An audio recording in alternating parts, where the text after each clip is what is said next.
करता निवडलेला अभंग जगद्गुरु तुकोबरायांचा आहे आणि तुकोबराय अभंगाच्या माध्यमातून आणि देवाकडे मागणी मागतात. ऐका बरं, आज मागणी मागायची, आपल्यालाही देवाला काहीतरी मागायचं. काय मागावं आधी ऐका आणि जाताना देवाला आणि खरंच तसं मागा. म्हणून मागणी मागायची. काय मागायचंय? दिव्य असणारा त्या ठिकाणं बोध जगद्गुरु तुकोबरायाच्या अंतःकरणामध्ये दृढ झालेला आहे. त्या बोधावर त्या ठिकाणी स्थिर झालेले आहेत. एकांतात जाऊन भंडारा डोंगर असेल, घोराडा डोंगर असेल, भामचंद्र डोंगर असेल, या डोंगरावर तपश्चर्या केली. तपश्चर्या करून त्या ठिकाणं तो बोध अंतःकरणात उतरला, त्या ठिकाणी दृढ झालेला आहे. राहू द्या, थोडस कमी करा. जगाच्या मालकावर आणि ऋण भक्तीचं झालं. प्रत्यक्ष जगद्गुरु तुकोबरायांच्या समोर आणि उभा राहिलं आणि उभा राहून त्या ठिकाणी बोलू लागला, तुकोबा एवढी त्या ठिकाणी भक्ती माझी करता, काहीतरी मागा, काहीतरी त्या ठिकाणी मागा. तुकोबराय शांत देवा, अरे तू प्रत्यक्ष प्रगट झालास, तुला डोळे भरून अशा पद्धतीने मी पाहिले. काय मागायचं? काय अपेक्षा नाही. तेव्हा संसारिक लोकांच्या अपेक्षा वेगळी असते, पण ज्यानं सर्वस्वाचा त्याग करून परमार्थाच्या दिशेने जो चाललेला आहे आणि ओरिजिनल जो परमार्थ करतोय, त्याच्या अंतःकरणात काय अपेक्षा असावी? फक्त आणि फक्त आणि देवाची अपेक्षा असावी. देवाकडून अपेक्षा नाही बरं, मग देवाची अपेक्षा महत्वाची गोष्ट आहे. आणि ती अपेक्षा देवा तुला समोर पाहिलं आणि पूर्ण झाली. काही नको, पण देव सांगतो नाही. अहो तुम्ही भक्ती करतात याच्यात नवल नाही. मग अरे तुमचे पूर्वज जर तुम्ही पाहिले तर त्या ठिकाणी एवढी परंपरा त्या ठिकाणी वारीची चालू आहे, एवढी परंपरा त्या ठिकाणी भक्तीची चालू आहे, नामाची अशा पद्धतीने चालू आहे. आणि त्या भक्तीचं ऋण माझ्यावर झालं. काहीतरी मागा. देव सांगतोय मागा आणि भक्त सांगतोय नको. पहा ना, देव प्रगट झाला आणि देव भक्ताला सांगतोय मागा आणि भक्त म्हणतोय नको.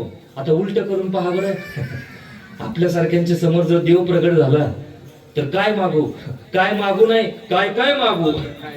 महत्वाची गोष्ट आहे, काय काय मागू नाही, काय मागितलं नाही, पण देव हट्ट करतोय. पण देवाच्या हट्टापोटी आणि भक्त सांगतोय देवा काही नको, पण देणारच असेल तर तुझी चरण सेवा, तुझी चरण सेवा मला दे. का बरं? चरण सेवा काय मागताय? आयुष्यभर त्या ठिकाणी परमार्थ केला, माझ्या पंढरीची वारी केली आणि भक्ती मागताय, त्या ठिकाणी चरण सेवा का मागताय? तुकोबराय म्हणले, देवा आम्हाला सगळं माहिती आहे बरं. हे बा सारं जग आणि ज्या पैशाच्या पाठीमाग, पैसा म्हणजे लक्ष्मी, लक्ष्मीच्या पाठीमागचं जग आहे आणि ती लक्ष्मी आणि त्या ठिकाणी भगवंताची एकांतात पाय अशा पद्धतीने दाबते.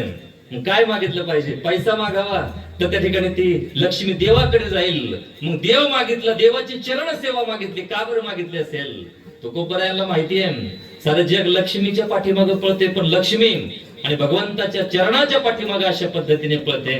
मग देवाचे चरण जर मागितले ना तर लक्ष्मी आपोआपच अशा पद्धतीने येणार आहे. म्हणून चरण अशा पद्धतीने मागितले. तुझ माग नेते देवा, आभा तुझी चरण सेवा. देव म्हणतोय चरण सेवा नाही, अजून काहीतरी मागा. काय मागा? अवरिद्धी मागा, सिद्धी मागा.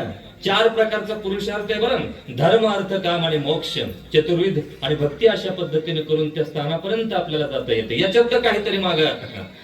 तुकोबराय म्हणते असलं काय नको आम्हाला, याच्यासाठी जन्मच अशा पद्धतीने आम्ही घेतलेला नाही. देणारच असेल देवा तर एक दे. काय? त्या ठिकाणी संत संग सर्व काळ, थोर प्रेमाचा कल्लोळ. आम्हाला संतांचा संग दे. का बरं? हे बा जीवनातलं खरं सुख जर पाहिजे असेल ना तर संसारात भेटत नाही. मग ते सुख भेटतं फक्त आणि फक्त भगवंताच्या भक्ताच्या चरणाजवळ. म्हणून त्या ठिकाणी त्या भक्तांचा संघ आम्हाला दे. देवा देणारच असेल तर एकच दे, तुझं मंगलमय असणारं नाम त्या ठिकाणी मला दे. त्या नामाच्या माध्यमातून आणि ती दिव्य असणारी अवस्था जीवनामध्ये मी प्राप्त करून घेईन. तू का म्हणे नाम तेने पुरे माझे काम. अशी अवस्था जगद्गुरु तुकोबरायांची झालेली आहे. हा स्वतःचा अनुभव त्या ठिकाणी आणि जगाच्या समोर त्या ठिकाणी प्रत्यक्ष वर्णन करून सांगतात. असा अभंगाचा सरळ अर्थ पाहण्याचा आपण प्रयत्न